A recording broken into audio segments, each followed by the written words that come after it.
السلام علیکم ورحمۃ اللہ وبرکاتہ۔ کہتے ہیں کہ ایک لکاری اور قلمکار لکھنؤ سے لاہور تک سینکڑوں میل سفر کر کے اس عرض سے ہیرا منڈی پہنچا کہ وہ کسی طوائف کا انٹرویو کر کے ان کے طوائف بننے یا بنانے کی وجوہات معلوم کر سکے۔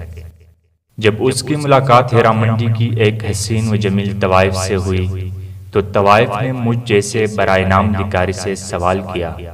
کہ صاحب آپ کہاں سے اور کیوں کر مجھ سے انٹرویو کرنے آئے ہیں؟ قلمکار نے جواب دیا کہ میں آپ سے یہ معلوم کرنے آیا ہوں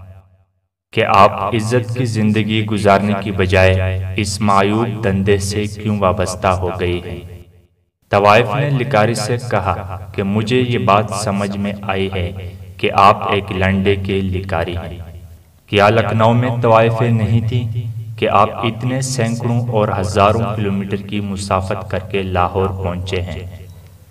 طوائف نے لکاری کو مخاطب کر کے بولنا شروع کر دیا کہ جس قلمکار کو اپنے ارد گرد کے حالات کا علم نہ ہو یا وہ ان سے جان بوجھ کر چشم پوشی کرے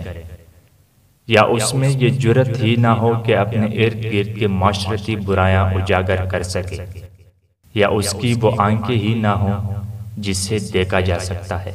ایسے لکاری کو لنڈے بازار کا لکاری یا جگاڑی قلمکار یا بزدل اور ڈرپوک یا قلم فروش ہی کہا جا سکتا ہے۔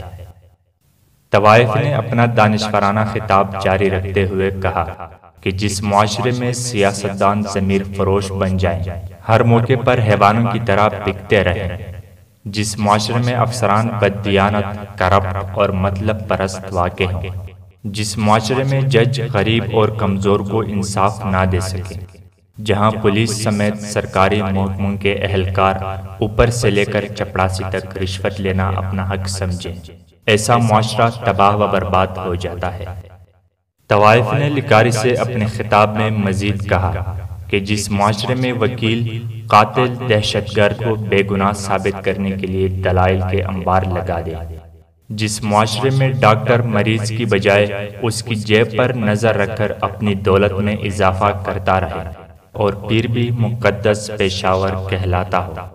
جہاں کے عوام ایسے لوگوں کو ووٹ دے کر منتخب کریں اور ان کو اپنا لیڈر کہیں،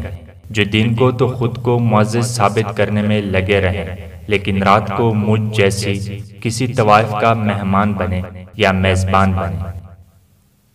جس معاشرے میں استاد اپنی ذمہ داری پوری نہ کرے لیکن پھر بھی فخریہ کہے کہ ہم پیغمبری کے پیشے سے وابستہ ہیں، جس معاشرے کے علماء، پیر اور گدی نشین اپنے اصل مقاصد سے ہٹ جائیں پھر بھی خود کو انبیاء کے وارث کہلائیں، اور جس معاشرے میں آپ جیسے لکاری آنکھیں بند کر کے بلکہ خوشامدی اور چاپلوسی میں لگے رہیں اور خود کو معزز قلمکار کہلائیں،